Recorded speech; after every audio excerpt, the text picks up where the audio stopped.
And we're live. That took a lot longer than I thought it did before.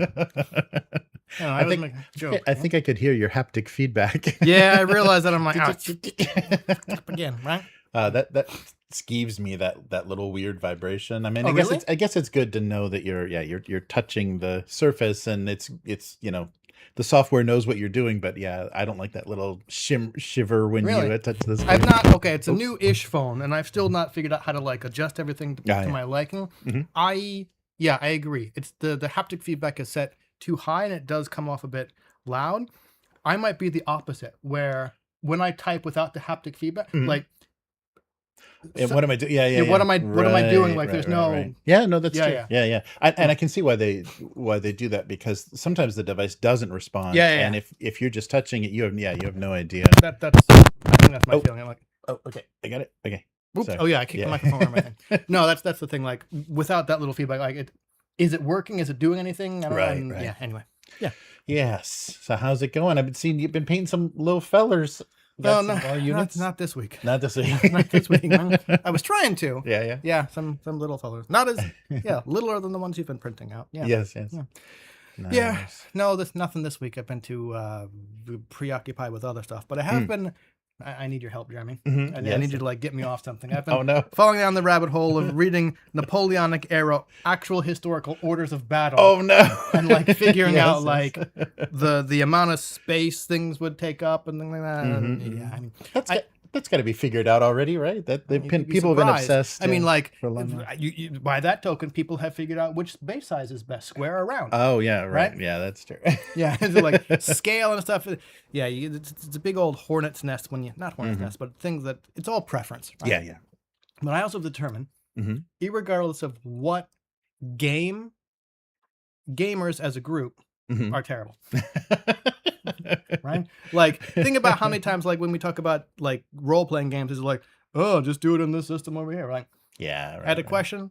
I'm just like, hey, like, I actually wanted to do research. And I said, any source list? Like, well, I don't have that problem. Just play this system. I'm like, I mean, like, I got some really good answers, but about half of them were along those lines. And it's like, you didn't contribute anything to conversation or answer my question, so STFU.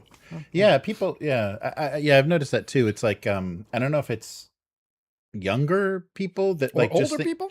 Yeah, but just think any opinion they have is valid, and I think that is really strange. But because you do see a lot of these discussions, and there's just random like, why? Who cares? Like, why even bother? Like, they don't have anything to say, and they just want to like spit in the middle of a conversation to make sure everyone knows they're still there. There are ways to do it, right?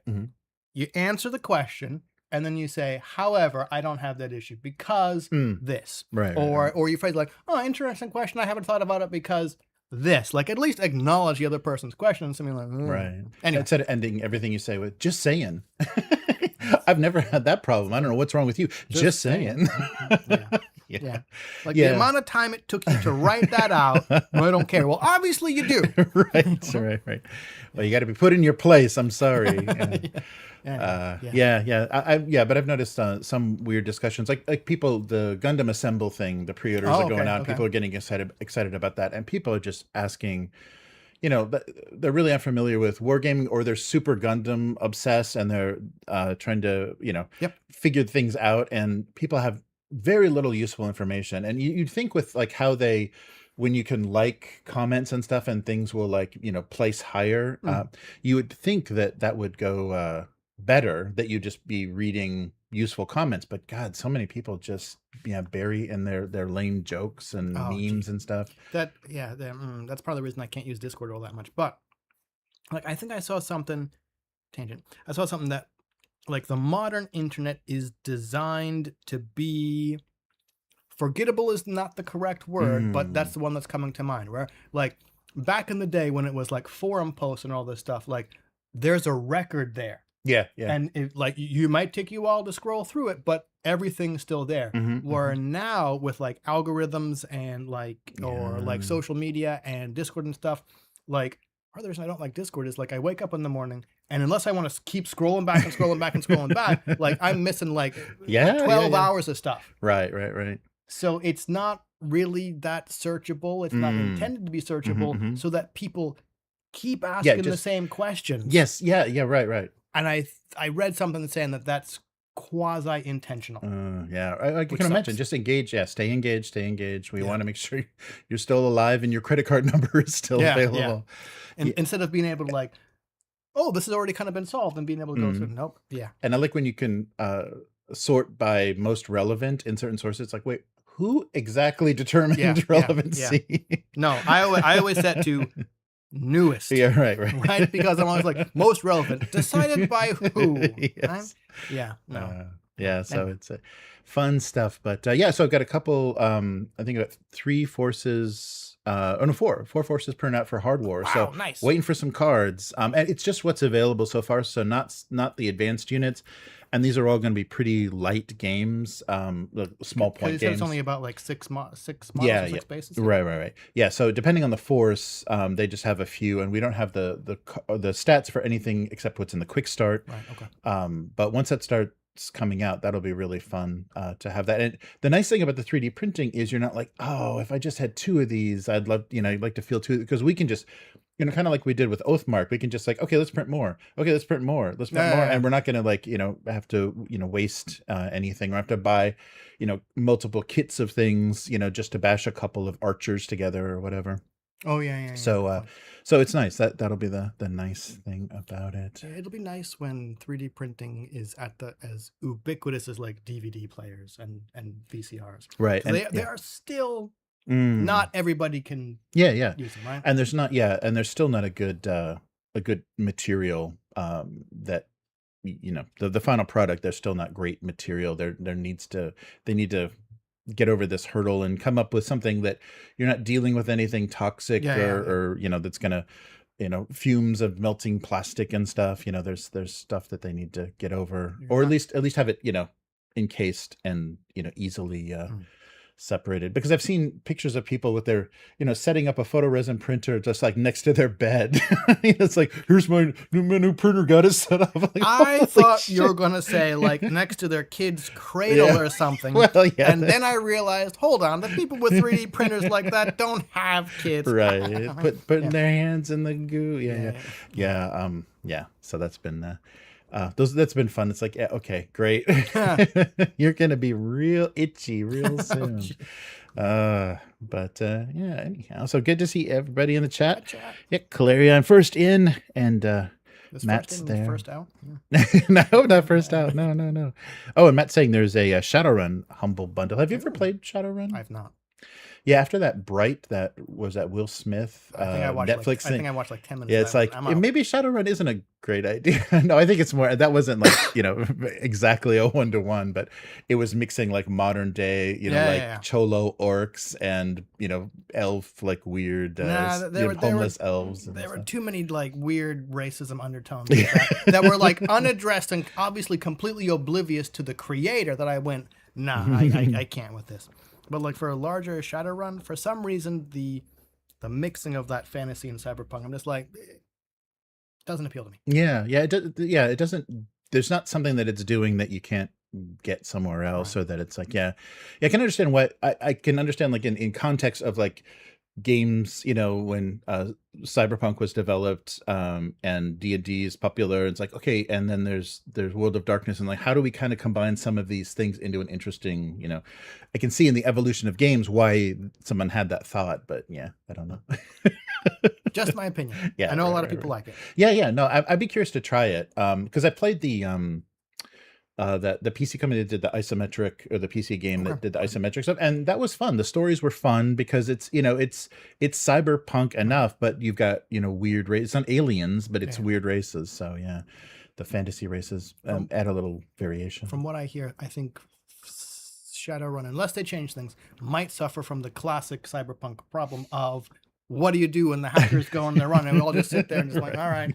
Yeah, that's a good thing about the game is you switch to that hacker character and then you play that part. Yeah, but right, everyone's just like, okay, dwarf's hacking. So all right, we'll just sit down. Okay. Yes. All right. So let's get started for this week and see what's going on. Welcome to the Weekly. I'm Jeremy. I'm Chris. And this week on the Weekly, no more Citadel. that's it. It's gone. That name is of no use. Whoa! All right. So yeah, I guess you could feel free to encroach on that trademark if you want. Yep. With all my free time. Yes, yeah, right. A Wolfenstein RPG coming this year. Okay. More hate, in case there wasn't enough hate in the world. Yep, always need more. And finally, something wonderful. I'm trying to end things on a high note every time. Okay. LowLife RPG, which is the Dungeon Degenerates setting in a tabletop RPG. Cool. Okay. All right. So let's start with Citadel Colour is becoming Warhammer Colour. So they're just, everything's freaking Warhammer now. It's not a Games Workshop shop. It's a Warhammer store. It's a Warhammer Colour. It's a Warhammer brush, everything.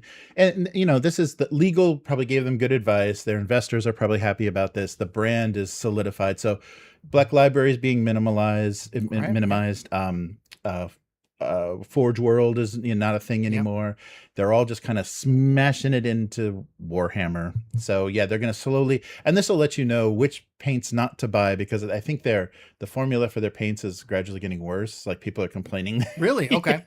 more and more. So you'll know the newer ones that are probably don't have as much pigment in them, but are still, and this will also give them, with this rebranding, it's going to give them a chance to raise the price too. Because look, it's got a new sticker on it. Come on, Games Workshop raising the price? What are you talking about, man? Yeah, yes. New name for the paints. So they say it's the exact same paints, and they're still going to keep the names and then the base layer, shade, and technical paints, and then of course the contrast paints. They're going to keep all of those familiar, but they're starting this month. You'll see in the stores, maybe when things run out or out of stock, they're going to start putting. So for a while, the paint racks are going to look a little weird. There's going to be Citadel Colour, Warhammer Colour side by side. The logos are pretty similar, so you're not really going to, notice that much difference. Warhammer? Yeah, just Warhammer Colour instead of Citadel Colour. Yeah, I understand the thought process behind it, right? Why? I guess it shows where their not intentions, that's the wrong word, where their interests lie, right? And as opposed to calling it Games Workshop Colour or Games Workshop brushes, it's Warhammer. I mean, okay, that, I've said it before, right? 40K is the D&D of tabletop games. Yeah, war games, yeah. Right? Tabletop war, regardless of how you feel about it, it sucks. I mean, it's the truth, right? Right. So people say, like, I forget, like at work, there's a couple new people and they came up and they're like, "Oh, do you paint miniatures?" Yeah. "Oh, like Warhammer." Yep. Right. It's kind of it's the classic. "Oh, you play role playing games like Dungeons and Dragons," right? So yeah, I get it. Why not? It's all just Warhammer. But I mean, for people like us who are kind of in the hobby, like, what are they going to do about, like, the Middle Earth game or Warhammer Middle Earth? Yeah, exactly. I mean, I don't know. Yeah. Right? No, but yeah, it is moving towards like improving the brand recognition. So you don't have multiple sites. You're not naming anything. It's all Warhammer. It's all Warhammer. And so they're packaging themselves up nicely for Amazon or Microsoft to buy them. So that'd be lovely. I guess so. We'll see, but so they claim they're not changing the formulas. They've already done that. They've already diluted the paints. But this comes at a very funny time because Matt and I did a stream a few weeks back where we were looking at old Dragon magazines, and you see those old Citadel ads, and you're like, "Oh, look at the Citadel miniatures and the catalogs, and here's the holiday catalog for this year." And those are great. Those are really fun to look at, and the fact that Citadel no longer exists, it's joining, Ral Partha, Grenadier. It's just like, there's remnants of that, but all those miniature studios are gone. Yeah. So Citadel now joins them. Rip Citadel. Yes. I don't know. Yeah, I remember like, I had this vivid memory of like, looking through the old Dragon magazines, right? Or even for me, it was the White Dwarf magazines when they came out, right? I remember like sitting in a high school assembly, some boring thing I couldn't run, like writing down the codes to like build my like Eldar army and looking at me like, "Oh, this is $200." And as a kid being like, "I'll never get this amount of money," right? And I mean, like inflation, I'm sure it's the same thing, right? You're like, "Oh, holy shit, how much for an army?" Right? Yeah. Right. Yes, but farewell, Citadel. You'll live on in our memories. Hopefully, Speaking of the paint names, I'm going to rant again about how stupid those are. Oh yeah, they're only two. Yeah. Only chosen because they can be trademarked. Right. And they're getting like really bizarrely unpronounceable now. All their new Age of Sigmar names and stuff are getting I've railed on it before, like Dread Visage. What the color is that? Just like, it's not even a color, right? Right, like right. At least for us who can't see color that well, at least give us a Pterodon turquoise. Okay, this is a turquoise, right? Right. Eldari emerald. Okay, it's a green, right? Yeah, yeah. Dread Visage. Briar Queen's Chill. It's like, what the fuck am I looking at, right? Yeah. Yeah. They sure do love their They do, and it's all names. trademark, right? Yeah. Anyway. Well, we got an email from Modiphius, and they said, "Hey, people were writing in. Yeah. Well, it's a company, so they just want us to promote something. But there's a GameFound campaign coming up later this year for the Wolfenstein Tabletop RPG. Have you ever played any of the Wolfenstein games? Yes, the original one that came on like a little floppy. Oh yeah, that's right. That's the only one I've ever played. Right? Well, you would know. So Bethesda owns that now, or I guess they maybe always did. And that is the setting where, of course, the Nazis beat the Allies in World War II, came up with all this advanced technology, and you were the kind of underground that rose up, stole their technology, and beat them at their own game. Is that what the new Wolfenstein is? Because Wolfenstein for me is like, there was that big kind of Hitler in the mecha suit, but I was just like, you're a captured soldier escaping from the Nazi base. Right, that's all it was. And that may be, the newer games may have evolved the storyline into that. So this is mostly based on, this will focus on Wolfenstein, the new Order and Wolfenstein, the new Colossus. Okay. And hopefully not any of those newer games where there's like chatty millennials. Okay. Anyhow. Okay. So fall of this year, it's going to be, of course, it's Modiphius, so the 2D20 system. Right, and basically it's Nazis have won, and you're gonna try to stop. You can try to overthrow them. And Bethesda has already worked with Modiphius before. They did the Fallout RPG, and they've also done the Elder Scrolls War game. So they have a record of making Bethesda happy with these licenses. But I'm not sure. I'm not sure how much fun this is going to be. And Modiphius, I mean, they already have the Achtung Cthulhu. They have like their weird World War tabletop RPG. So I wonder where this kind of fits in. I mean, it's a recognizable brand, so people might be excited about it, and they're going to have to kind of get extreme about it. It's going to have to kind of be ugly and grittier to differentiate itself from the kind of eldritch weird World War II stuff. But I don't know if this is that compelling a setting. I don't know. I mean, I played through all of these games, and it's fun just because they're all pretty gory, and they've got some nice, horror, monstrous, horrible things that you're fighting against because of the Nazi science. But and I guess I shouldn't say that word that many times on YouTube because we might get demonetized. Right?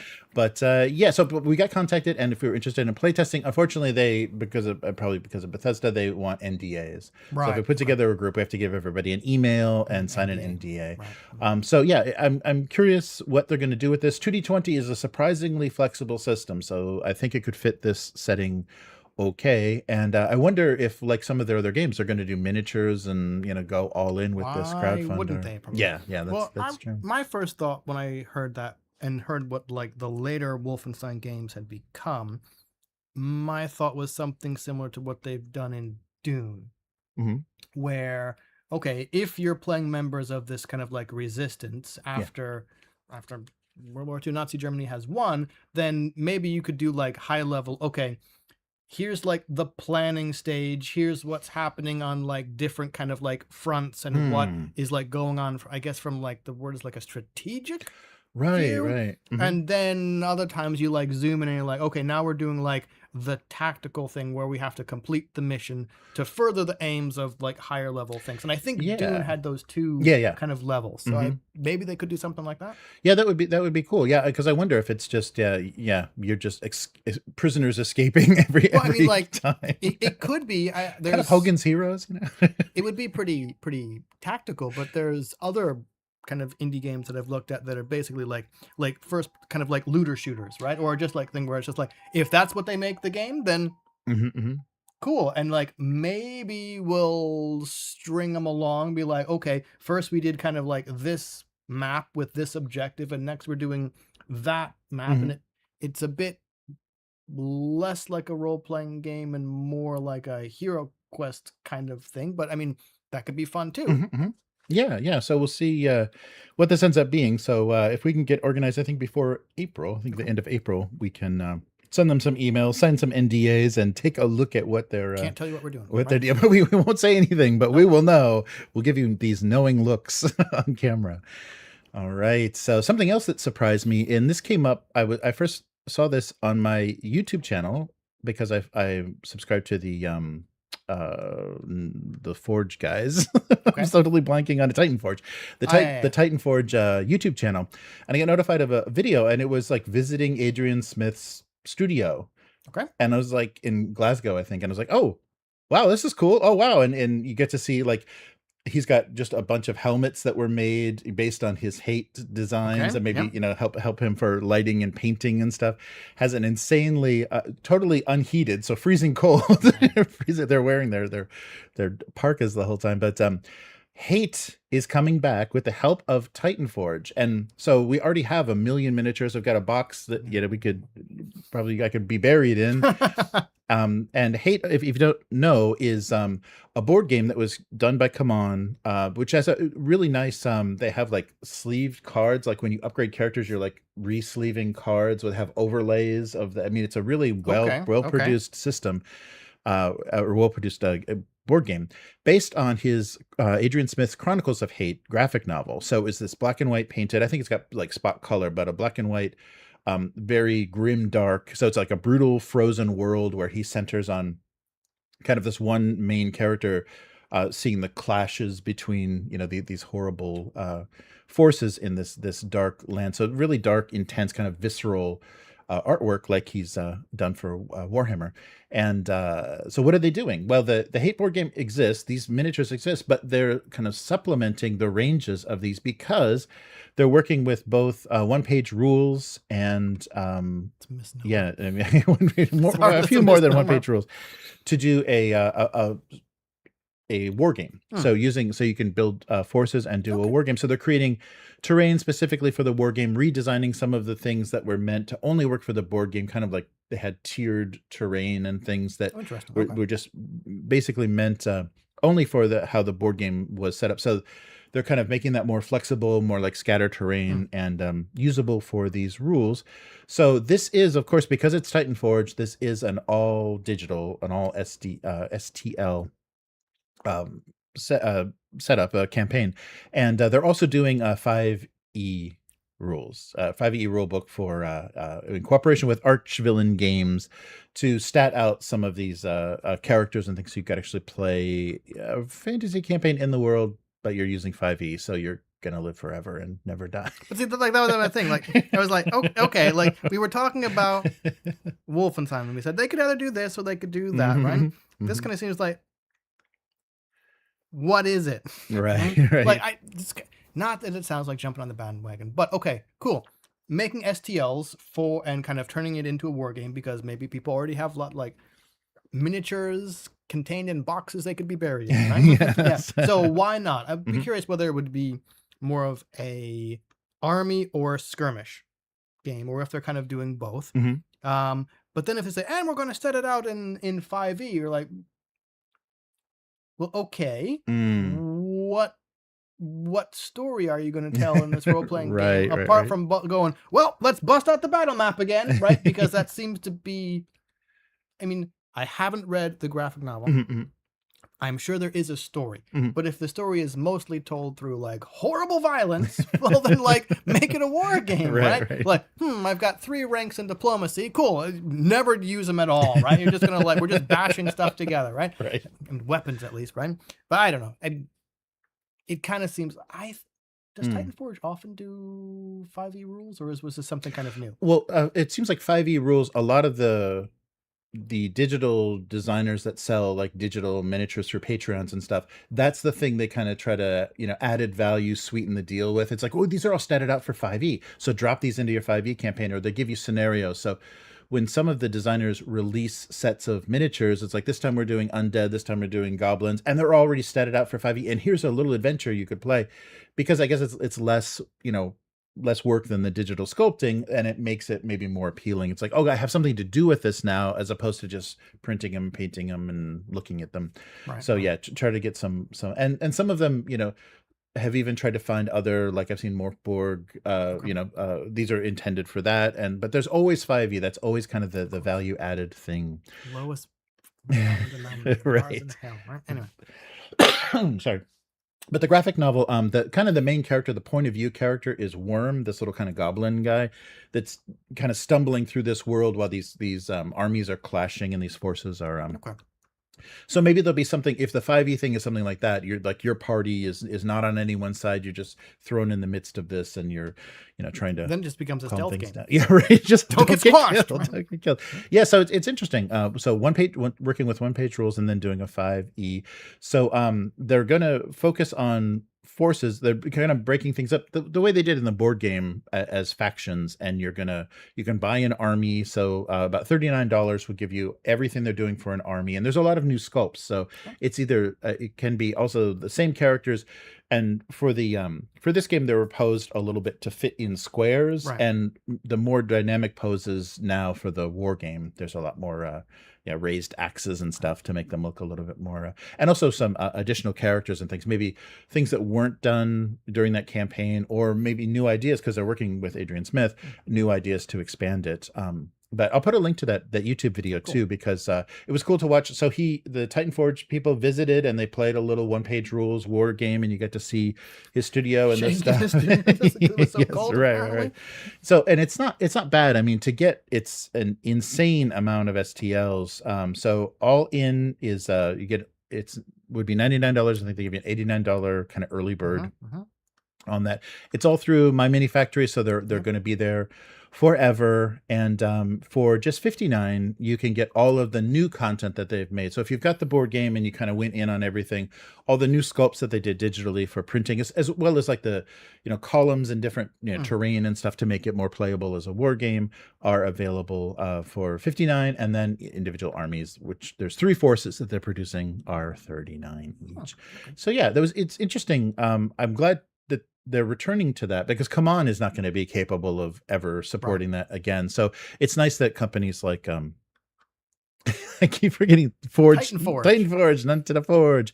That Titan Forge are doing things like that and making stuff available. So basically, if you're going to go all in, that's going to be digital sculpts of things from the board game as well, which are really great. It's like, if you like grimdark, things covered with skulls and spikes and horns and heavy plate mail all dinged up, and giant battle axes. Yeah, if you like Adrian Smith's art, you will love what he did with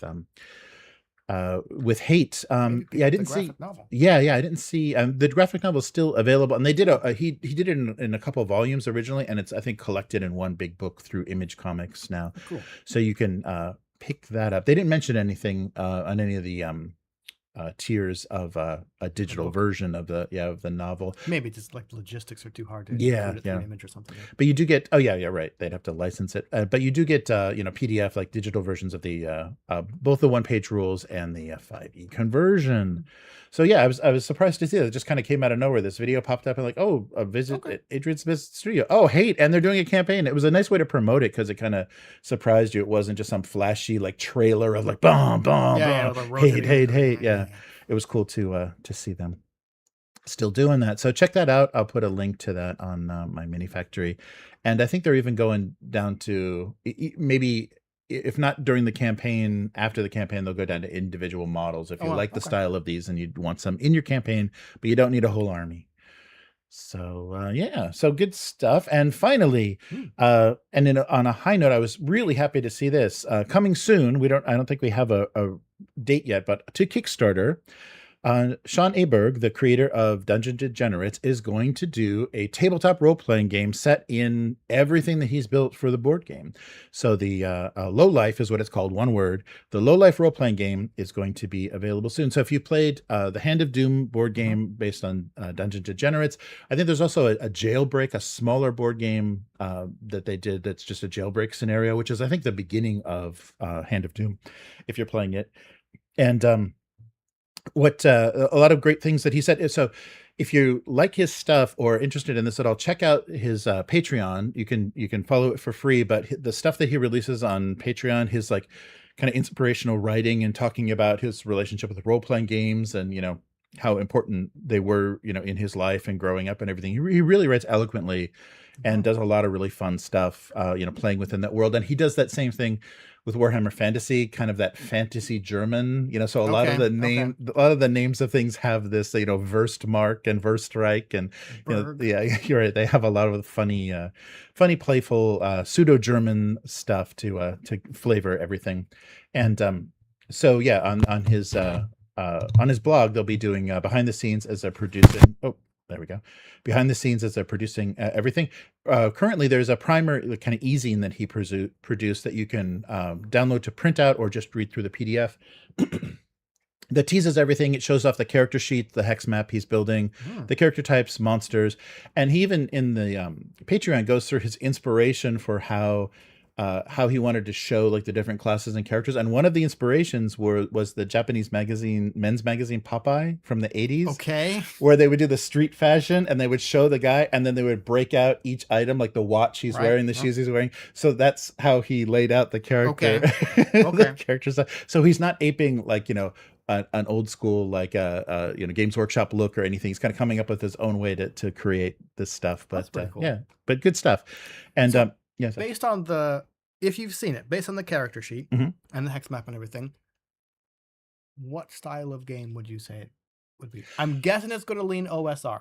Yeah. Maybe I'm wrong. Yeah, no, I think I don't think he's specifically said yet the system, if it's going to be D20 or D6, because the board game is all D6s. Okay. But the elevator pitch, the description was Grand Theft Auto meets Game of Thrones is what the setting is. Okay.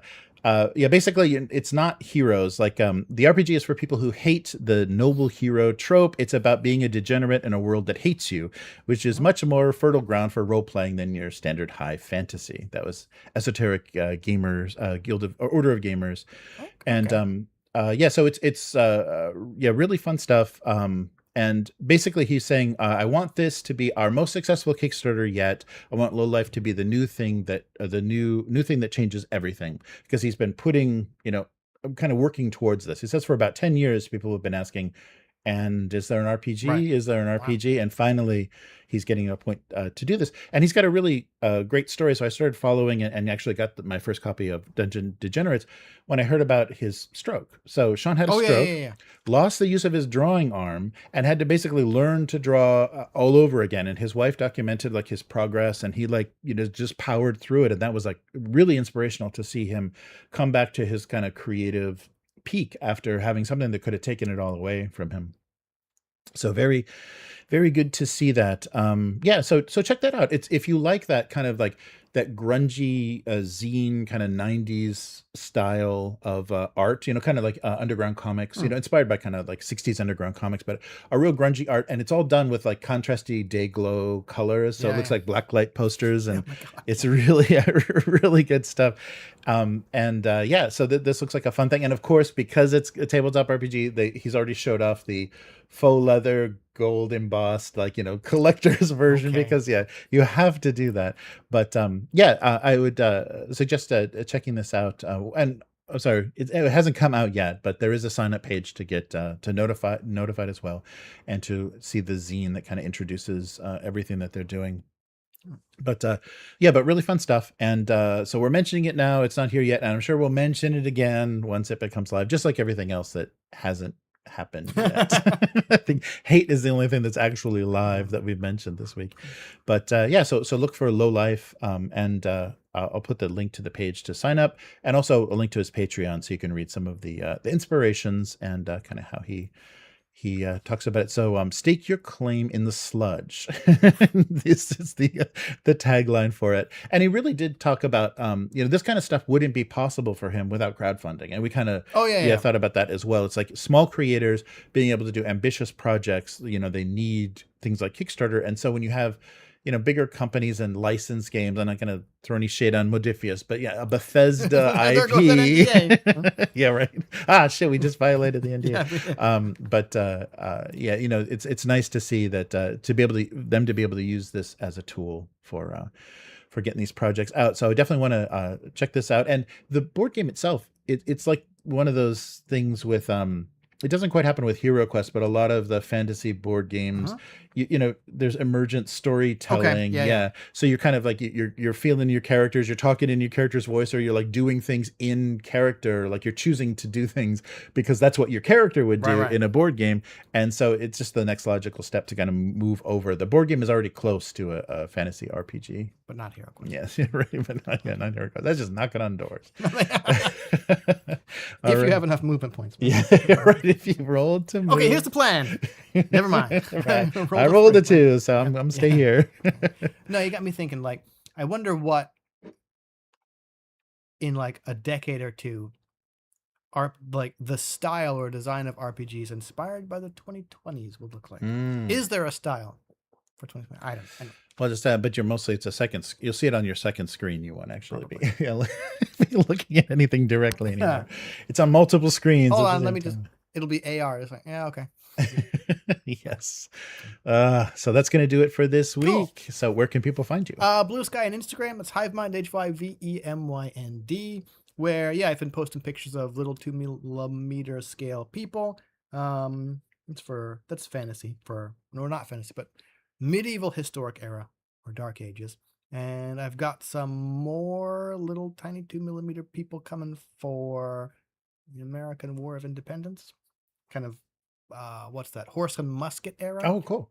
Mm-hmm. So hopefully that'll arrive soon, and I'll put pictures of. How about you? Nice. Well, I do a single panel gag cartoon, Abuse Cartoons on YouTube and Twitch. abusecartoons.com is the website. You can read the cartoon on gocomics.com/domestic abuse. And there's thousands of them up there. 20 years of this nonsense. Wow. And also check out rcharvey.com, which is a cartooning and comics history site that I edited for a long time. It's a free open archive now of more than 20 years of his writing for Comics Journal and all of the magazines that cover those industries as well. And if you like what we're doing here with the weekly, consider becoming a weekling. The strongest of all supporters. At patreon.com/upturnedtable. Let us know what you want to see more of. If you want to all 5e or all wargaming, we'll make that switch. No, just let us know if there's if there's any news articles that you come across that might be interesting to discuss. Send us a link in the Patreon, and then or also on the Discord, because you'll get access to that if you sign up on the Patreon. If we were to switch over. Mm-hmm.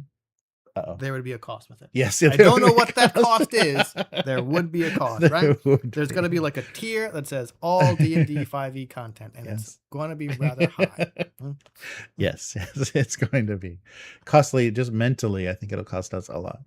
But yes, and so upturntable.com is the website, and check out the channel. Also, the join button below this video on the YouTube channel page will get you access to all of our member content, including the audio for this live stream, which is on the RSS feed for Patreon. Cool. So thanks for joining us, and we'll be back again next week. Later, mortals. Goodbye.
So how's everybody doing? Yeah, sorry, we're getting some kind of crackly line noise. I'll take that out of the audio only version. Apologize if anybody's listening on headphones or has a very loud sound system. That microphone crackle must be miserable, but yeah, I don't know what's going on with our kicking our cables this week isn't doing us any favors, but yeah, good to see everybody in the chat. Oh, and Abyss is there. How's it going? Nice. Oh, Jacob is asking about. Oh, yeah. I guess that's why they did the big humble bundle and kind of push the Wasteland Warfare, because they're going to do a 2.0 rule set. I haven't seen anything. Modiphius, I think I'm on their press list, so I'm getting a lot of notifications for stuff. That's why we heard about the playtesting for Wolfenstein. But yeah, haven't heard anything, but I'm sure it's coming, and they sure did give away a ton of their terrain and stuff, all of the stuff. So you'll have a nice looking table once the 2.0 rules come out. Nice. And All Lucky 7 says, "Hey, not sure. Oh, saw the Chaosium launched March 10th, a new Kickstarter for 7th Sea 3rd edition, being developed by Studio Agate." Oh, thanks for the news. No, yeah, I didn't see that. Usually stuff like that pops up. So that just went live a few days ago. Yeah, usually Chaosium sends me a bunch of stuff. I hope my email isn't being sorted in any sort of evil way. So yeah, Studio Agate's a French studio. Cool. Well, that's 3rd edition for 7th Sea. Very cool. Yeah, I'll take a look at that, and it'll still be going on, so we can mention that. We'll talk about that next week. Thanks so much for mentioning that. But yeah. Oh yeah, and I didn't say on the main cast. Yeah, tomorrow back to Old School Essentials, and I've been reading through. So when we were trying to decide what to play next, the players contributed a lot of great resources and suggestions. The thing that made the most sense, just like I was looking at the map, the Mystara map, and trying to figure out, where would make sense that things could happen, because we're kind of, it's my Mystara, my Stara, not your Stara. We're kind of creating our own version, because I stepped the timeline back from the actual. Everything I think happens at like a 1000 AC or something in the the known world of Mystara for basic for Beckme, basically, and I stepped it back a couple hundred years, so that gives me the excuse to make historical people in the setting still alive. So that's kind of fun. So I'm going to play around with that a little bit, and try to give you guys some reasons to do things. And yeah, and also I think we finished the Palace of the Silver Princess, if you listen to the stream, and sorry Terrence wasn't with us. He would have been amazed. But the whole thing where you're kind of prisoner by that magical field, like you couldn't leave the palace if you wanted to, so there was no way to do XP and treasure and stuff. But I think for the rest of this, we'll switch to every session will be a small amount of XP. And so some people are like right on the verge of leveling up, because that was kind of a heartbreaker, people losing thousands of points of XP from that first session, because the old school essential rules are you can only go up one. If you're going up at all, you can only go up one per session, and you lose the rest. You just go, you go up to the 1 point to the next level, 1 point away from the next level. So I think what we'll have is after this next session, then a few of the players will level up again very quickly, the ones that have the lower XP goals. But then we'll keep track of that. It's going to be a little bit more bookkeeping on my end, but I think it'll be happier. You won't have to see that XP all evaporate. But yeah, so we'll see. Oh no! Oh, Abyss says, yeah, the 2.0 it has been discussed, and the pricing is rough. That sucks. Yeah, I've been really disappointed.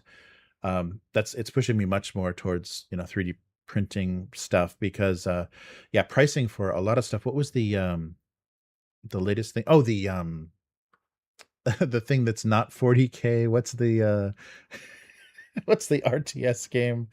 The Blizzard RTS StarCraft. The StarCraft boxes were released, the pricing on that. And I mean, it's not Games Workshop prices, but to kind of get everything they're doing, I think it's like $700 to get like the 3 or 4 forces that they're doing, and they're not making that many miniatures. So it's pretty dear. So some of the prices for just the smaller individual forces are like, you don't know the quality of the miniatures. I don't think it's gonna be HIPS plastic. So if it's not that, how can you justify, those eye-watering Games Workshop level prices? But so Abyss is reporting. So everything, the Marvel Crisis stuff and the Star Wars stuff, like all of that stuff is way overpriced. I mean, they are tooling molds and doing all that expensive stuff, but yeah, prices are just brutal, and then put shipping on top of that, and yikes. Oh, thanks Matt for the 7th Sea link. Yeah, I'll take a look at that, and we'll talk about that next week.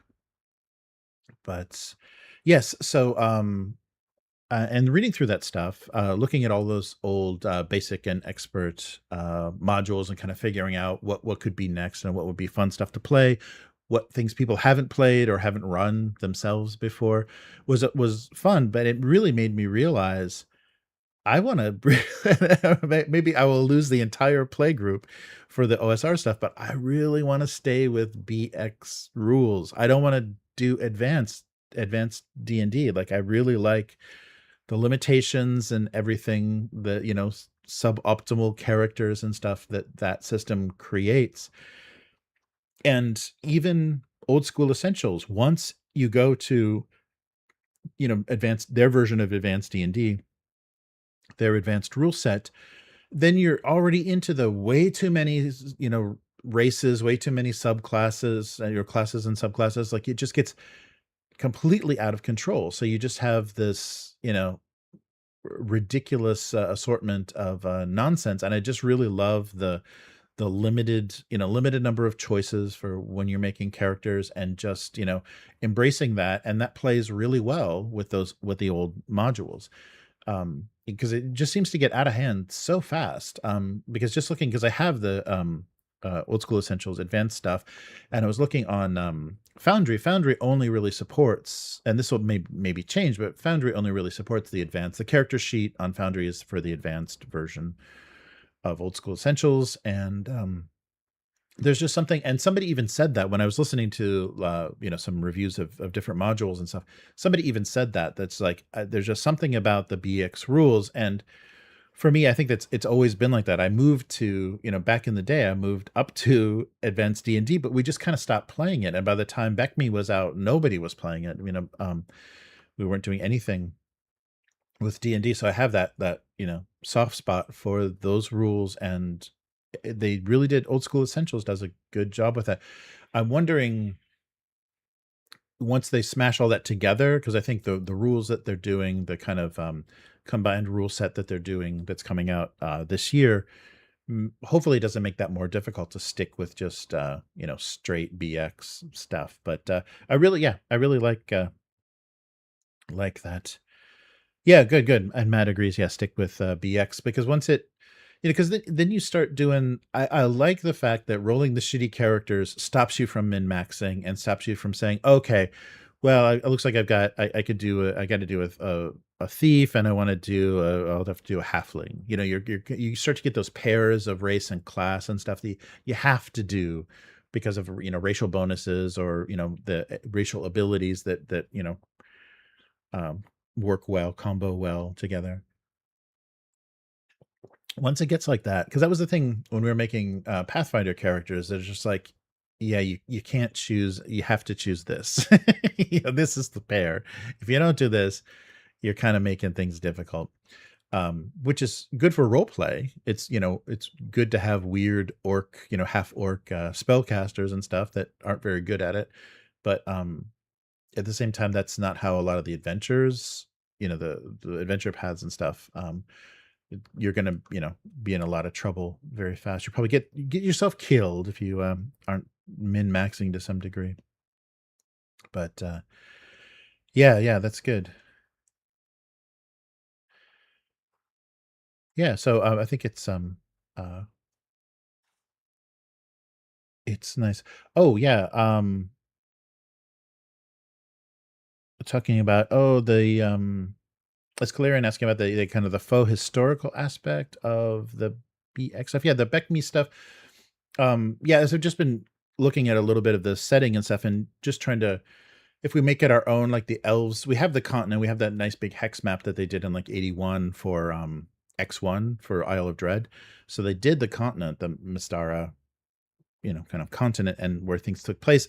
And then the modules take place in different areas. And then they started to release the gazetteers that explain the cultures and the settings and stuff. And a lot of them are just a fantasy version of the Middle East, a fantasy version of Asia, a fantasy version, or whatever. They just did their basically not changing too much. I guess they didn't do Asia, but not changing too much, and just basically putting a little bit of a fantasy gloss on existing cultures or existing places. But oh, nice.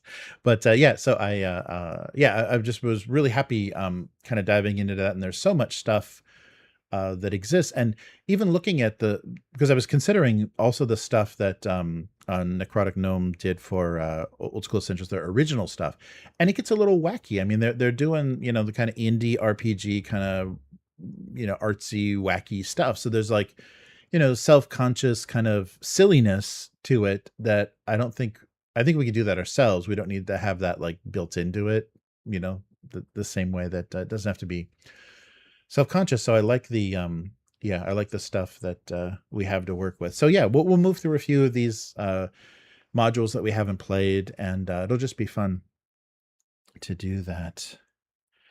But yeah, the other thing that was interesting about going through the old modules.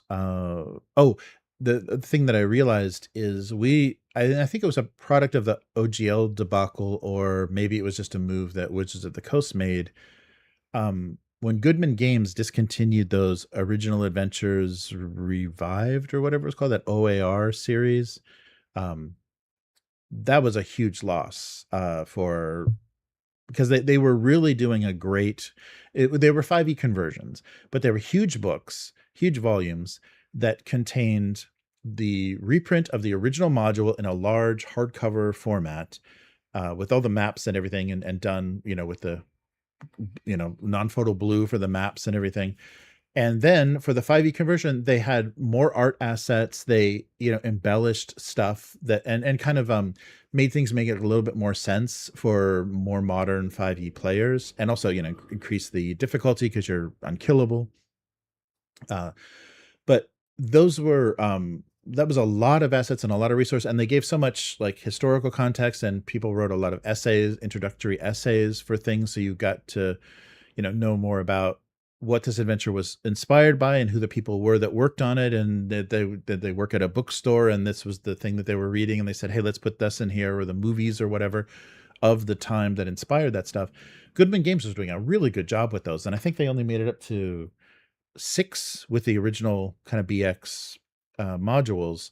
They only did 6 volumes and ended with of course they did the Judges Guild and they did other stuff, but those original TSR books, they're done, and people of course are hoarding the shit out of those, and they were a big, large format hardcover book, and they were as cheap as like $38 you could get them for, which is a great resource for those early modules. So I was looking at the one for the next module that we'll be playing, and they did such a great job of, in the original module, they only have so many pages, there's only so many pieces of art, and they describe, like, there's going to be 3 factions in this module that you're dealing with and what they look like, and there's no art to represent that. So I was contemplating, am I going to try to draw all this stuff before next week, or at least do some quick sketches to give some idea? And in those Goodman Games 5e books, they do a ton of art and a ton of handouts and everything to supplement that adventure. So that was a real big loss. I think being able to go back and use those old adventures or play those old adventures. I don't know if I'd want to play them as 5e, because you gotta kind of fuck them up to play them as superheroes when your characters are so strong. Because deadly traps aren't even that deadly, because you've got so much HP, and there's a save for everything. But those are a great resource. I'm really sad that now those things went from $35 to like $300 on the hoarders after, third party markets. That really sucks that those are all gone now. The good thing is, though, the PDFs are kind of drifting around some of the PDF hosting sites and stuff, which I don't even know if those are legal in any way, but like Scribed and those kind of sites have digital copies of that. So at least you could print some of the art assets and stuff and the maps and stuff off of there if you're going to run the original modules. The original modules are of course available. And I think you can still even get some of them printed and softcover books from drive-through through the DMs Guild. But those were a great resource. I mean, I really, you could definitely see Goodman Games, their love of old school, and why they did so much like 5e support, kind of OSRE 5e support back in the day. But it's also good that it came up with the DCC rules as well. Yes. So it's saying, why even play OSE then? At that point, you just played Dungeons and Dragons. Yeah, but I think that there's some streamlining, and I think Old School Essentials is almost in a lot of ways a word for word reprint of the BX rules. There's just slight modifications and kind of like things that have been resolved or make a little bit more sense rules wise. But I like sticking with that rule set at least. But we'll see what they do with this new version, because I think there's still too many rules judgments with the old stuff. Yes. Yeah, that's true. Yeah, Matt saying people make homebrew maps and stuff for the classic adventures. If you Google a module, you can find some fan-made stuff. Yeah, some of it, I've seen some of the stuff, and it's made for a very specific look and feel kind of thing, because like what we're doing with using the dungeon scroll and the tokens and stuff, trying to make it look a little more old school. Everybody else jumps that up to a very Photoshop, looking, VTT assets for stuff. And yeah, there is some artists that have done some nice, certain things that are introduced only in certain modules. They've drawn the monsters or whatever, but it's, it's real, flashy 3D digital painting and stuff. And it's just like, yeah, I mean, some of it's cool, some of it's really nice, but very few people do an old school look that have any talent. So yeah, there's a lot of that stuff. There are maps and stuff for it, but it's just like wasn't what I was going for. Oh yeah, Nobis was saying, oh yeah. So talking about the rules changes and the OSC zines, yeah, Carcass Crawler, that's right. They did 5e editions. Oh wow, that's funny. Yeah, I looked at so that was the thing that tipped me off to, oh yeah, OSC does just get into that class race bloat where you can play from the 58 races and the 45 classes and 72 subclasses, and they start to get into that, making a lot of, it's all optional. And I guess if you have a player that's like, I really want to play this, fine.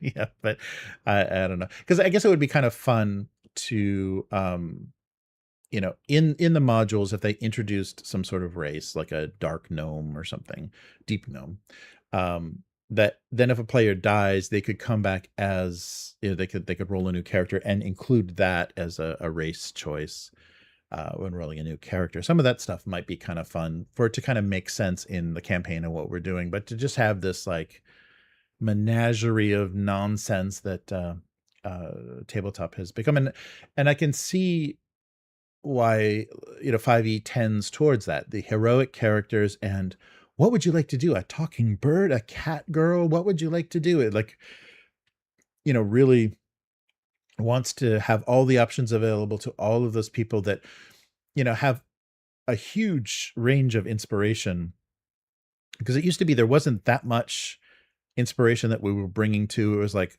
Hawk the Slayer and Lord of the Rings. There were just a few things that we had in our heads, and Conan, when we were thinking about what does D&D look like and what do I want to play in D&D. But now we've had decades of anime and all kinds of crazy nonsense, fan fiction and everything from everywhere. And so people have a lot of weird ideas about what they'd want to see their character as, bringing it and they want to play their persona or whatever they want to do. So that restriction of BX is very appealing to me, because it doesn't turn into that that nonsense. But but there is, the old stuff does have a lot of support. But I just wanted to shout out those Goodman Games volumes, because they're amazing, and it sucks that we lost them. It sucks that those can't stay in print, and that they're going for 100 times their actual value now in the secondary market.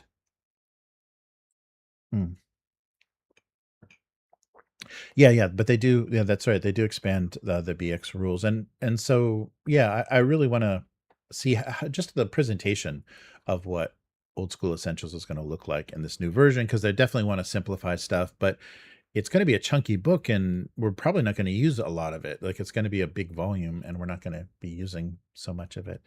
But yeah, I like this sweet spot. Those 1.2 rules. That's fine. That's enough. Just without that XP. Screw over, depending on the adventure that you're playing. But yeah, so we'll have more steady XP going on as we move forward, and should be good. But yeah, and we'll see how long people stay excited. There's lots of stuff to play. So but yeah, this is a great chance to go through some of these modules that I may have run or may have played like a long time ago, but barely remember, to have like new memories in this setting, and kind of coming to it with a newer, more newer, more thoughtful way, to look at it that way. Abyss is saying one of the zines adds Waterdeep and places like the Yawning Portal. Oh, that's cool. Yeah, I have an idea. So I think I've got an idea for how to go, because I want to do Lost City.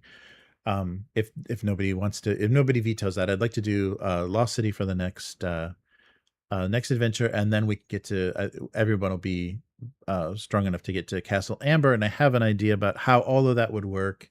I don't want to railroad it too much, but I think it will work without it feeling like, oh, and now you're here, and now you're here. It should be okay. But yeah, it's been fun. It's been fun to put this together, and I really enjoy with all of the Dune or John Carter or anything. I do enjoy the kind of deep dive into the setting and the original materials and what was intended. That's the really fun part of putting stuff together for a role play campaign, is just to kind of immerse yourself, and luckily we can do it digitally so easily. I don't have to wait for books to arrive or anything, so it's nice that you can just buy stuff off of drive-through and get up to speed about what was going on, what the designers were thinking back in the time, and then make it our own thing, because it is going to be our own thing. Like anybody wanting, I think any purist that's going to watch our actual plays might be a little turned off by what I'm doing with the setting, but making it our own is, I think, the really fun part of it. And then also like following the player's lead in a lot of ways, like, you know, what they want to do, how they're playing their characters. I think that makes it very unique as well. Nice.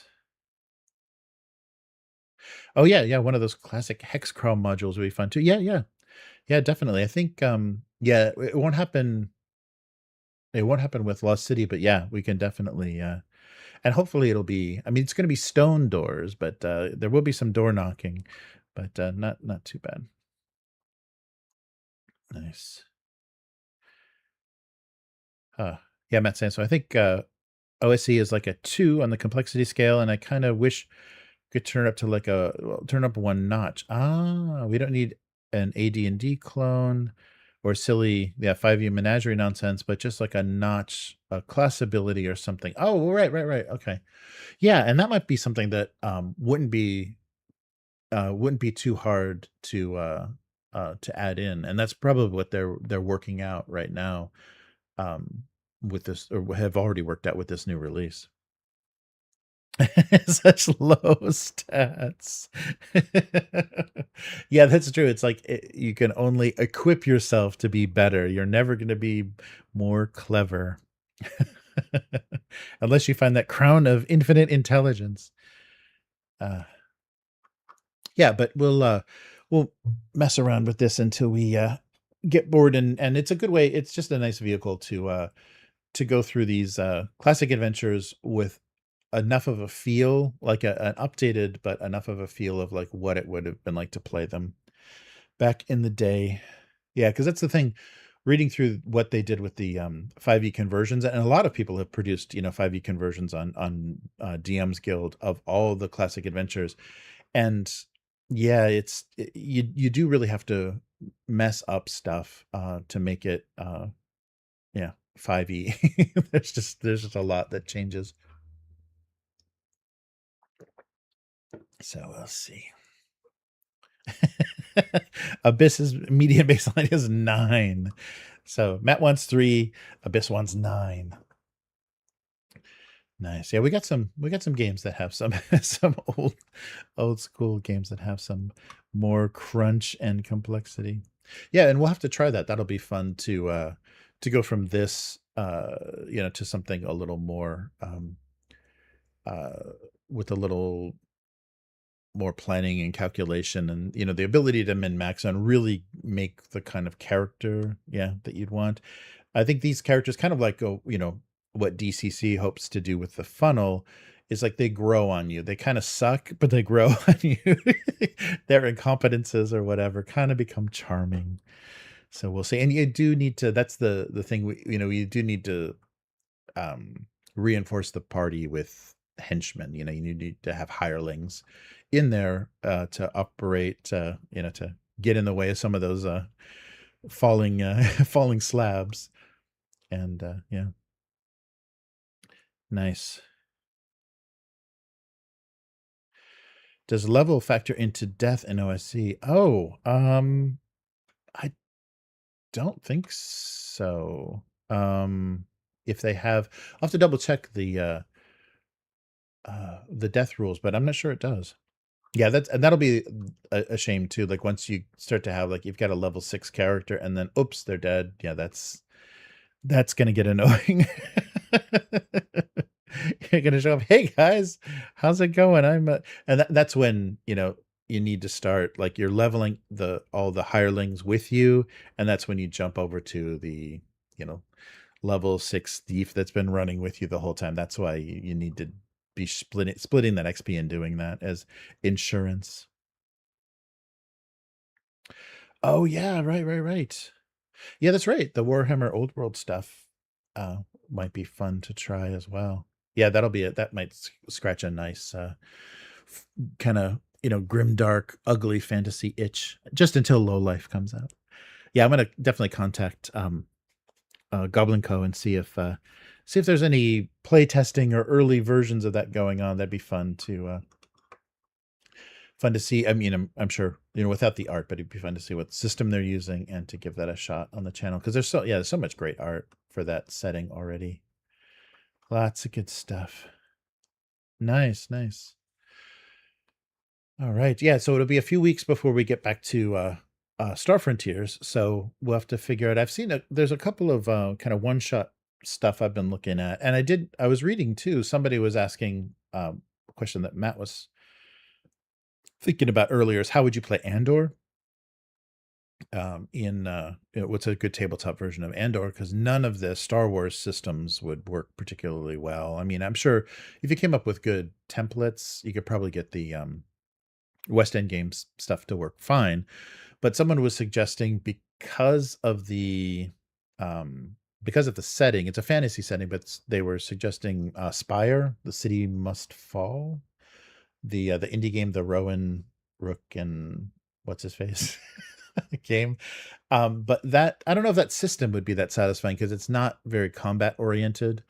And I think you'd want to have some good satisfying combat in an Andor game. But yeah, if you've seen that before, Matt, or if you have any familiarity with that, Spire was the recommendation that just kept coming over and over again. I guess it's because it's like the evil elves. It's like, the evil elf empire, and you're the resistance against the elves. So I guess that's the empire. But yeah, I don't know. I don't know if that system would be exactly what you want. Just the same way that when you were looking at the guys that doing the Blade 68 game, they did an Andor kind of version with using the rule set for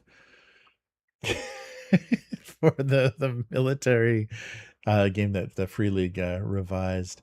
And Matt was like, oh, there's no role play in here, it's just all combat. So this is probably the opposite. So maybe you have to fuse the two. But this was the opposite. It seemed like all social and sneaking and espionage and no fighting. So there's got to be a happy medium somewhere. Oh, but so the Blade 68 just ended. I did the digital backing, so we've got all the VTT stuff and assets for that, so that can show up on the channel one of these days. We didn't get to play the quick start during the campaign, but yeah, I did the digital pledge for that. And somebody screwed up. Somebody destroyed that whole campaign, because I got a notification, you and 6,666 other pledgers, whatever, other people supported the campaign. So somebody was the 6,667th pledge. They should have just cut off any more support after they got all sixes. That was really funny. I hadn't seen that before. So the notification was 6,666 people, and you. We ruined that nice number. But yeah, so Blade's just finished. Trudvang's going to be finishing. So thank you, the Twilight 2000 mod. Thank you, Matt.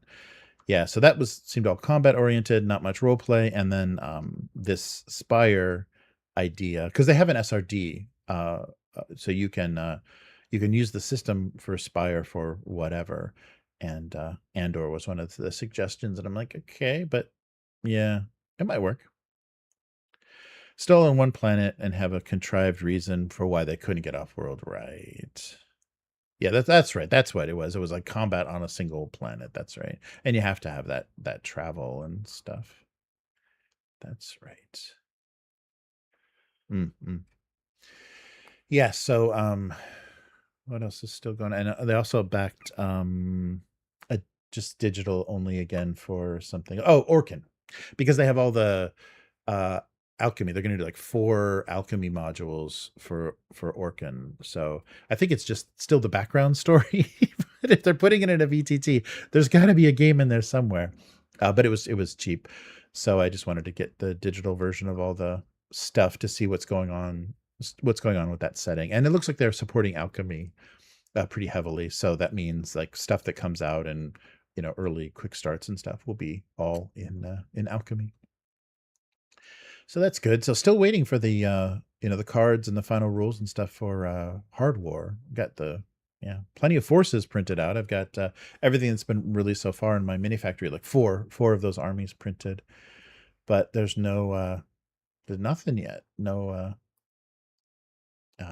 rules besides the quick start yet, so we don't have the stats for the units. So they might be somewhere. I'm not on the Discord. I should probably get on the Discord and see if stuff is coming out there. But yeah, Chris and I are interested in giving that a shot. Yeah, and the models look great. It's really nice that they are so they did so much STL release for that, because you've got a whole huge board of terrain and everything. It's a little 6mm farm, but still it's pretty cool. It's like a whole kind of industrial farming thing. So that should be cool. Nice. But yeah, we'll get back to it tomorrow for Old School Essentials and see how it goes. Yeah, and I think I'll just stick with what we've been doing with Dungeon Scroll and stuff, if that it hasn't been too frustrating for people, because that seems to have worked better than the unpredictable fog of war for both Roll20 and Alchemy.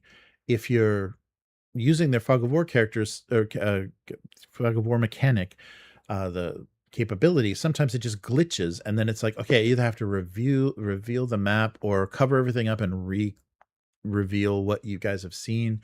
Like, none of it is working very flawlessly. I'm sure it works fine within these pre-built modules that they've been able to test, but if you're not buying pre-done content, if you're using your own assets and stuff, fog of war and a lot of ETTs is a real pain in the ass. It really it glitches, and depending on whatever browser technology they're using, or the OpenGL or whatever, it just crashes or doesn't work. So I'm like, okay, can you see that? And everyone's like, no. So it's really frustrating. So the Dungeon Scroll seems to be okay. It updates slowly, and you guys see like doors and random stuff like flying around the map, but at least it's a map that shows your progress and that you can play on and stays, archived in Roll20. So we'll stick with that. Oh, nice. Yeah. Matt's going for the Solarian Games top secret PDF. Nice. Oh, yeah. There we go. That's cool. Oh, that's right. That's right. You were mentioning that. That's right, Matt. You were mentioning that before for Andor to do top secret. That seems like a perfect fit, and not so. It won't be as artsy fartsy, like kind of indie stuff. But yeah, cool. Well, good. So yeah, we'll have to figure out if there's any open days. Yeah, we're down players and stuff. So Fridays, yeah. So Friday nights for the next couple of weeks will be our actual plays, and maybe we'll come up with some other stuff. Matt and I can look at some old minis or something during the week. But yeah, that'd be very fun. Nice. Yeah, it'd be fun too. That's why when somebody said the Spire has an SRD that's like it's you can license it and just credit it. I think it's the Creative Commons or whatever. It would be fun if it was something you could publish, Matt. Like you don't want to put work into like you're doing with Star Frontiers. It's a shame you're doing a lot of cool homebrew stuff for Star Frontiers, and I think because of the state of the new TSR debacle and stuff, you can't publish that anywhere. So it's a lot of stuff that's only for us, only for personal use. So yeah. Right. Yeah, getting the weapons and stuff to feel like Star Wars era weapons. Nice. Oh yeah. I took a look at the StarCraft, GameFound stuff. Yes. Very expensive. Yeah. Yeah, they didn't keep it cheap at all. Oh yeah, or Villains and Vigilantes, Retromancy. Yeah, that would be cool, Matt. We should do that and take a look at the because I think I've got PDFs for a lot of the original stuff, and then we can also take a look at all the stuff that came after. There's a ton of stuff people produced. Nice. Yeah, I had the comics. I donated those back in the States, but had the Villains and Vigilante comics. I forget who did that. One of the small publishers did those, but only the covers were Jeff D, and then everything inside was another artist. So yeah, I figured, it's not all Jeff D stuff. I won't keep it. But yeah, there was they did a little like mini series of comics to support that game when it was out. Nice. Yeah, I was really turned off too, Abyss, about how they price that stuff. And I mean, I don't get it. If it's going to be like pre-assembled or like, just like high level board game plastic, then how can they charge those prices? It's just silly. Because if they're not giving you that really nice to work with on the sprue hips plastic, which they might be, I don't know for sure. But if they're not giving you that, then you can't demand those prices for board game miniatures. Yeah, that was the thing. I was hoping that the COcast and everything was helping make possible is, lowering the production cost and the minimal tooling and everything. The prep costs for casting was going to make, per miniature stuff for nice looking war game miniatures better, but nobody's really done that yet. Yeah, and StarCraft, it's like when you've got 40K, StarCraft feels silly. And I guess, people that have put hundreds of hours into that game, have a connection to those factions and stuff, even though they're, very familiar. So I can see that, but personally, I don't have the same attachment. I'm played probably more, World of Warcraft than I ever played StarCraft. So I don't have that connection. So those models won't be as evocative. They'll just look like, the Pepsi version of Space Marines and Tyranids and stuff instead of Coca-Cola. So I don't know. Yeah, but the prices are silly. So, and they maybe are assuming that, you've got a big connection to that setting and those factions. So you'll go all in. But I don't know if that would be so weird if it actually develops a big enough following that there's like tournaments and things. So people are taking their StarCraft armies to tournaments that also have 40K being played. That'll look very funny. Wow. Oh yeah, that's right. Yes. They're in talks. Old ancient Arnold is in talks for King Conan. Yes. Yes. So who knows like if it's going to survive pre-production, but yeah, that would be so cool if one of the, last films Arnold does is he's pretty old though. So it's a very old King Conan.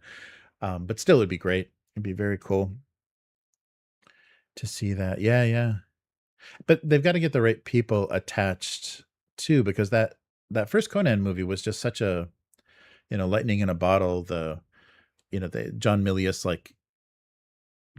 got rid of didn't use the Oliver Stone screenplay, which was a little wacky, which was a little too wacky, and really they made that just work perfectly with tone and everything. And I don't think there's a lot of directors that are going to be able to pull that off that same way.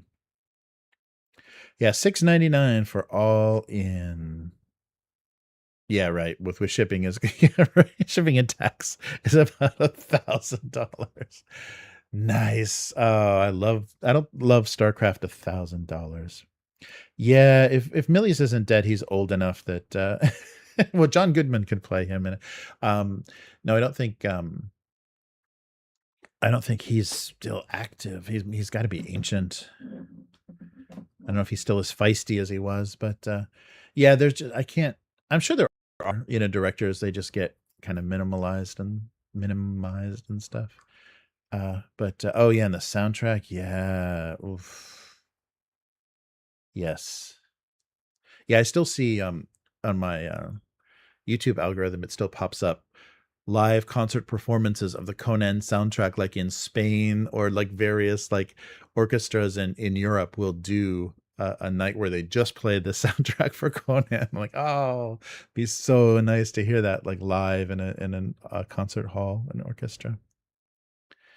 Nice. Arnold's doing it, and he's got money to, make it happen if they're having trouble, getting funding like he did with Terminator 3. So that would be great. And that's, it could be a much cheaper film than a Terminator movie. Yeah, I hope Amazon or Netflix or whatever doesn't get involved and water it down, because that would be great. That'd be great if they came up with something that was even close to, if you, well, it's got to be PG-13, so we're going to get another King Conan the Destroyer with Grace Jones and Kareem Abdul-Jabbar. What, no, was it? Who was it? Wilt Chamberlain? Yeah, it was. Just the, yikes. Yeah. The soundtrack. Yeah, and they'd have to use that soundtrack. Yeah, I'm trying to think for the Jason Momoa Conan. I can't even remember the music. I don't even there wasn't even like any homage, kind of tracks or anything from what I remember. Could have been, but that was that was weak. Yeah, nice. Yeah, I wonder who oh, well, Lucky Seven is saying Basil Ponderous. Let me Google, who is that? Oh, there, the composer for the Conan. Nice. Nice. Oh, and is that the RoboCop too? Yeah. Right.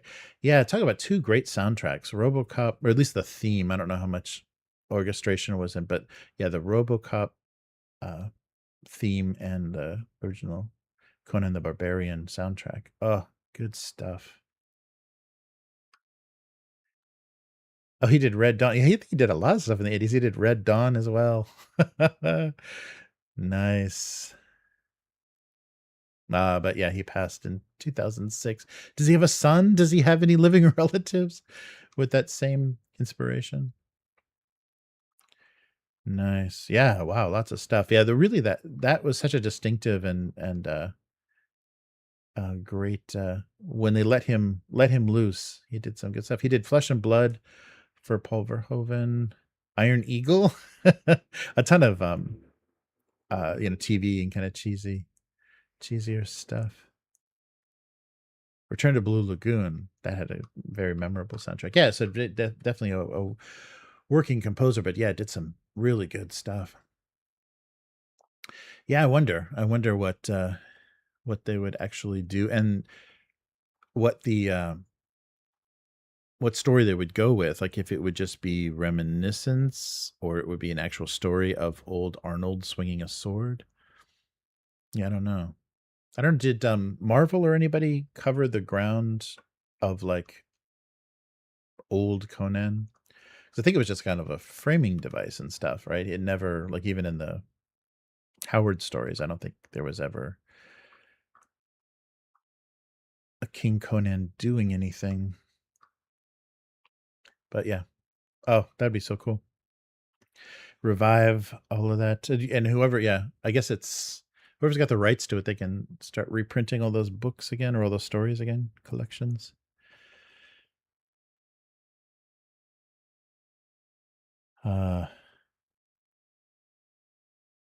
Oh, nice. Oh, Archeon says the tax and VAT is included in the price. And maybe that's what they did, to kind of cushion everybody from that, seeing a nice low price on the campaign, and then with their final bill is so much worse. Yeah, that's a really bad situation that companies are in now. If they want to, not have any remorse, or people canceling orders because once they see the calculated shipping, they're like, no, I'm not paying that. I'm sure you get a lot of cancellations, or a lot of, credit cards that don't go through at that time. So, but having that sticker shock of a crowdfunding campaign that has really big prices per box is, I don't know. It's crazy. Yeah, Amazon bailed on Conan once. Yeah, I don't think they'll go near it. The Rings showrunner was part of what? Yeah, right.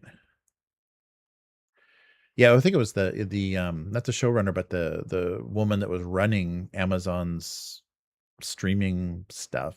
She's gone, but yeah, that was weird.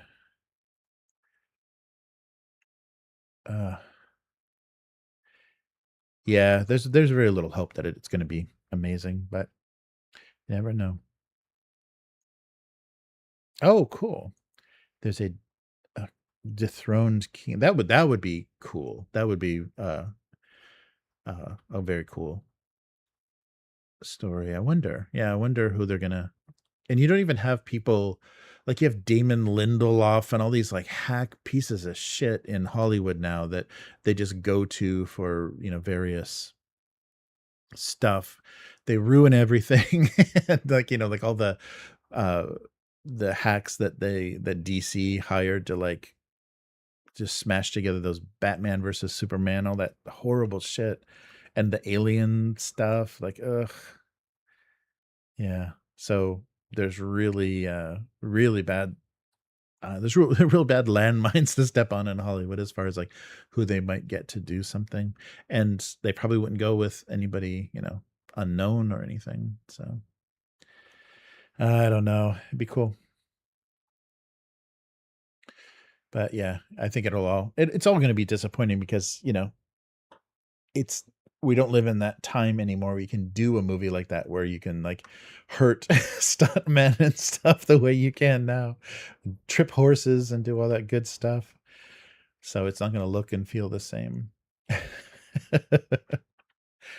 Yeah, and it'll be filmed in. Well, I guess that's maybe where Conan was filmed anyhow, in like Eastern Europe somewhere, and who knows. But yeah, that'd be great if that's actually becomes a thing, and it's one of the big high notes that Arnold can end his career on. Because yeah, we don't want to see any more Terminator. Please don't be another Terminator, Arnold. So yeah, give us a King Conan and call it a career, call it a day. Yeah, nice. Yeah, Lucky 7 says it's all gonna look like an Unreal Engine 5 game, like everything does. Yeah, exactly. It's just gonna be, they'll have a flashback and they'll smooth Arnold's face with that horrible de-aging shit they're using now, so he looks all waxy and oh yeah, Hunt for Gollum, right. Yeah, that's gonna be bad. That's gonna make the Hobbit movies look amazing. Hunt for Gollum. Hunt for more story somewhere in those books that we have the rights to. Oh yeah, there was a it wasn't strictly tabletop related, although I'm sure it's gonna tie into tabletop very soon. The CEO of Dark Horse stepped down, and who was the founder of Dark Horse Comics. So, Embracer bought up, although I watched a YouTube video that talked about kind of the whole history of this. And I guess Dark Horse, before Embracer bought them, they were already owned majority by, Tencent or some Chinese company anyhow. So it's not like they were having a great time of it, but the original founder, CEO, he was in his 70s and he just suddenly stepped down, and they brought somebody else in who's not from the comics industry. But the whole history of Dark Horse was really inspirational. Like they really did a great job of, we wouldn't have like, Disney, Marvel took away their Star Wars license, but they did great Star Wars comics that filled that gap between the two trilogies. And they did the Alien stuff. We wouldn't have Alien versus Predator without all that weird, wacky stuff they were doing. And they did Concrete and The Mask and Barbed Wire.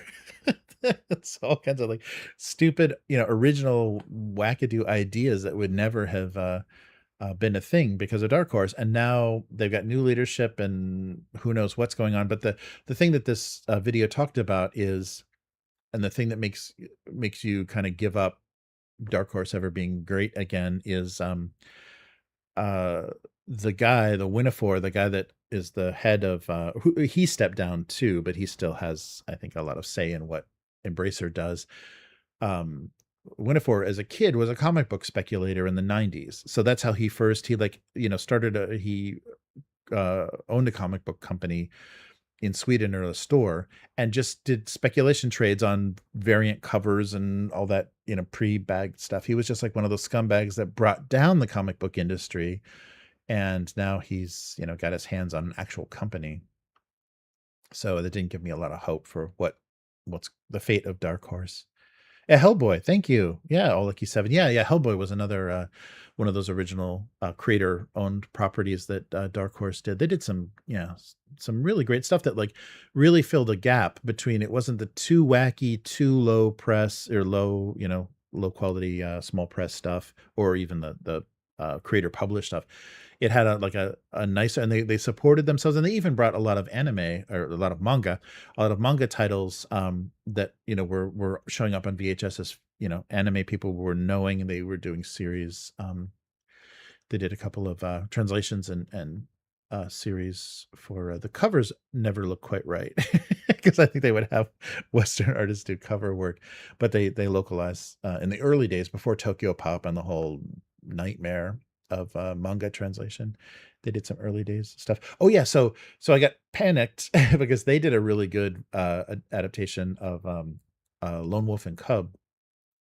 And just like with Berserk, they're releasing them in these big volumes. And so I got panicked when I saw that, they just lost their CEO, that they were just going to, fold Dark Horse. And it was going to become something else, because they're doing 3 volumes like they did with Berserk of the English translation. Dark Horse is English translation of Lone Wolf and Cub. So I think the one was already out. Volume 1 is already out. Volume 2 is this month, and Volume 3 is in October. So I hope they finish that, because I'd love to have. I gave up. I donated all my those little pocket books that Dark Horse did of those series. But they also did the thing that Dark Horse does currently that is pretty necessary is a lot of books that come out in Japan that are art books or support video games, or a certain I think mostly video game stuff that comes out in Japanese only. Dark Horse does a translation of a lot of those books, not game guides, but like art books and world and setting books for like Final Fantasy or Cyberpunk, or not Cyberpunk. But yeah, they do a lot of stuff. So a lot of stuff that you think is Japan only, there's actually an English translation that Dark Horse is doing. So they've got a lot of rights to stuff. Oh yeah, the Del Toro Hellboys. Yeah, Hellboy, oof, is taking a beating in the movies lately. uh uh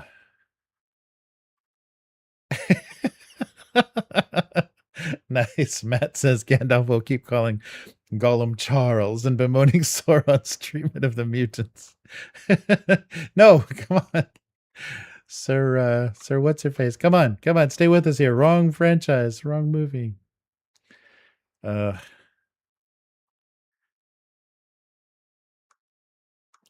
Yeah. Oh yeah, thank you. Oh, Lucky 7. Ghost in the Shell. Yeah, that was a big they did a really nice job, because Ghost in the Shell gets pretty sexy. So yeah, they didn't censor it or tone it down. But yeah, Dark Horse did a nice collection of the Ghost in the Shell manga as well. Yeah, they do a lot of. That's why I was thinking Cyberpunk. Thank you. Yeah, they did some really great stuff. And kind of need them for the English market, so stuff isn't Japanese only. So who knows what's going on, because I don't think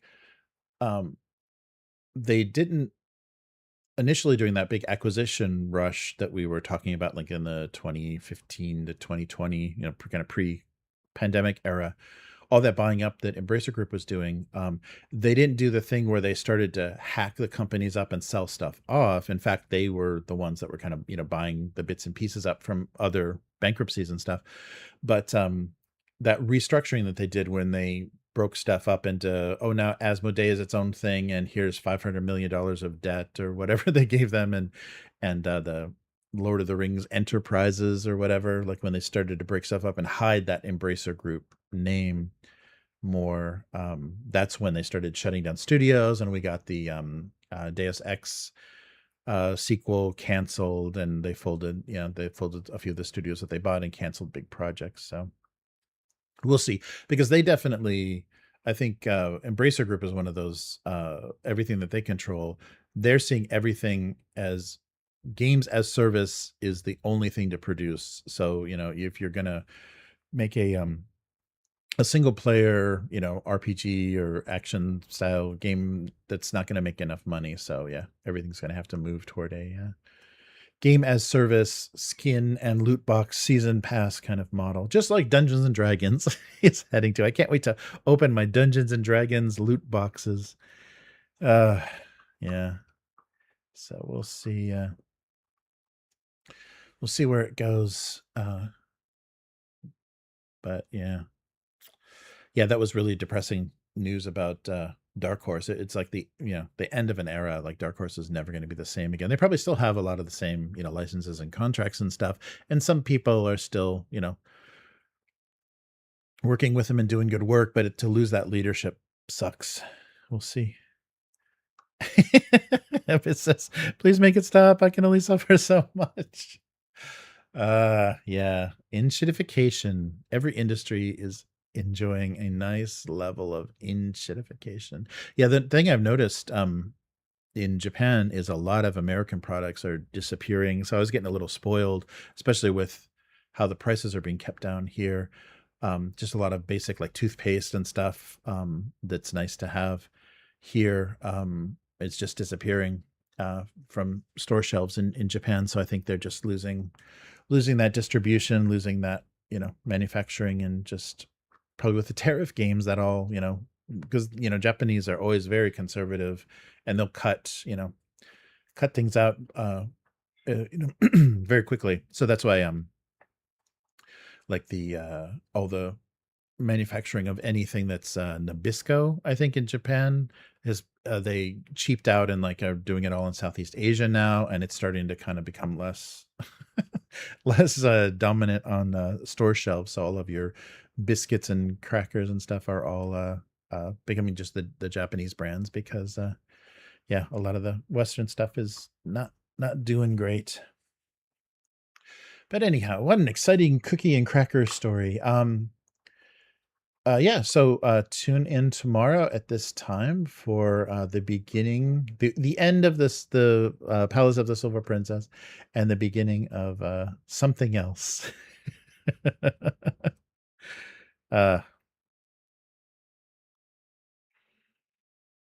Yeah. It's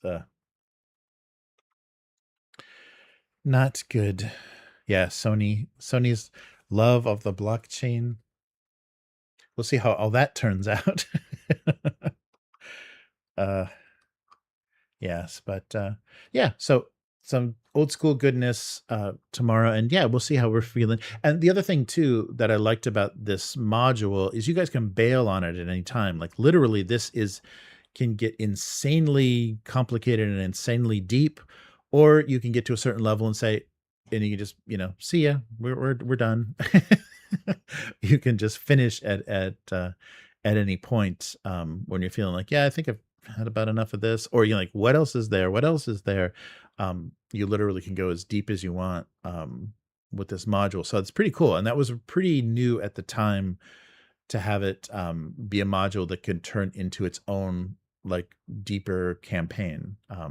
It's pretty cool.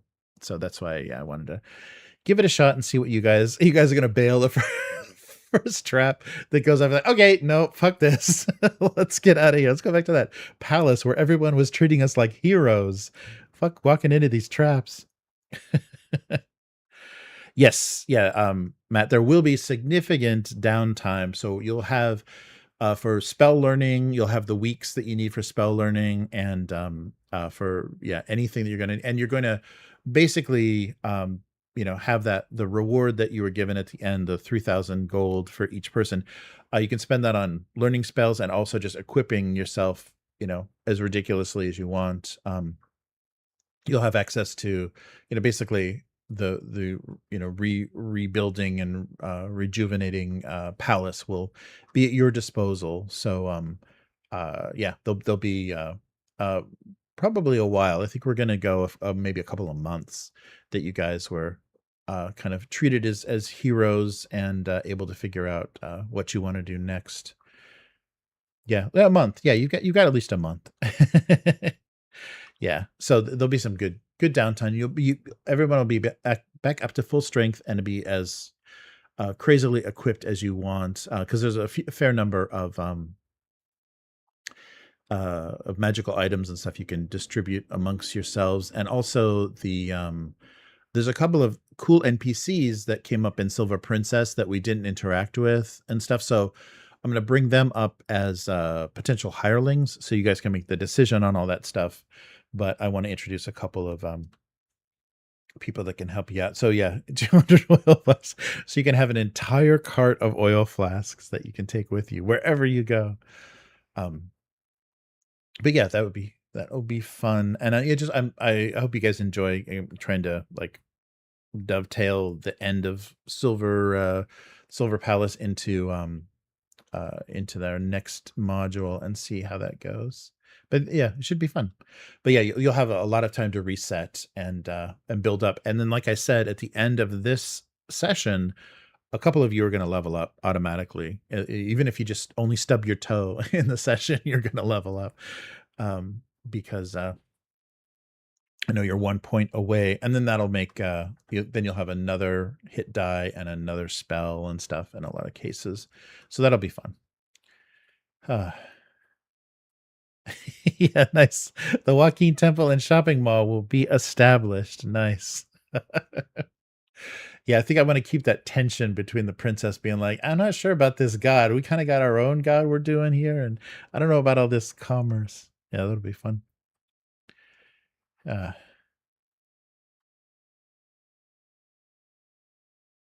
Yeah, definitely. And the hirelings too can, they're looking for a share, so you might not have a lot of investment up front, or like you did like you did with the ones you never had to pay. Just give them a little gold up front, say come on with us, and then then push them in front of some orcs. 3,000 gold isn't much. Well, I guess though, yeah, that's true with a spell, like a 1,000 gold for a spell, and then but you'll be able to probably have the best weapons that you can carry and the best armor you can wear. Should be pretty good. And you can get a donkey and a couple of backpacks.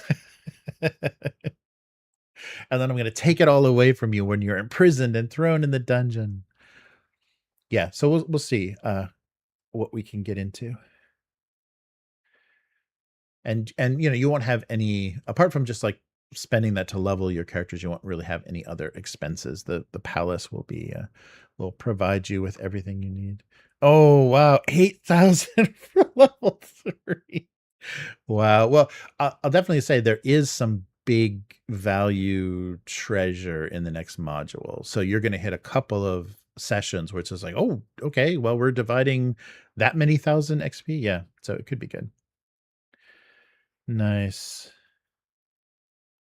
Cool. Yeah. I think that's how that will work too, Matt. Yeah, I think so. Yeah, Zipporah will be around. Her father's didn't die, so he'll be able to kind of stay in the cart. You can watch the ox, and that'll give you a good place to kind of be safe and head back to and travel with and stuff. So yeah, that's good. Nice. But yeah, so that should be good.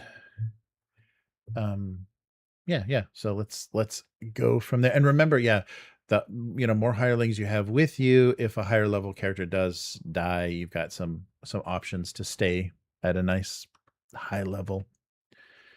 But we can also too, because I think the thing that they did a nice job of is including a lot of nice NPCs in the beginnings of all of these adventures. So we can go with that. But cool. Oh yeah, I do have to. Yeah, there are a couple I need to stat out that I don't have stats for, but we'll take care of that. All right, but yeah, so that will do it for this week. I can't wait to get back to the end of Enter the palace, and we're gonna have a long, drawn-out wedding ceremony, and yeah, you're gonna have to roll to stay awake. But yeah, it should be fun.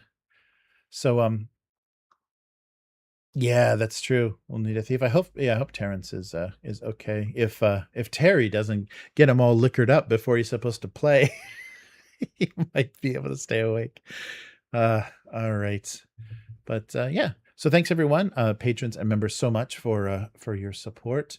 And we will be back again tomorrow for some more old school essentials and the next part of our old school B letter B campaign, capital B for basic.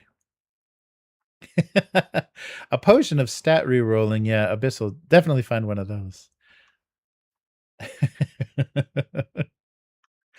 Nice. All right. So yeah, take care everybody, and I'll see you tomorrow for for some more old school fun.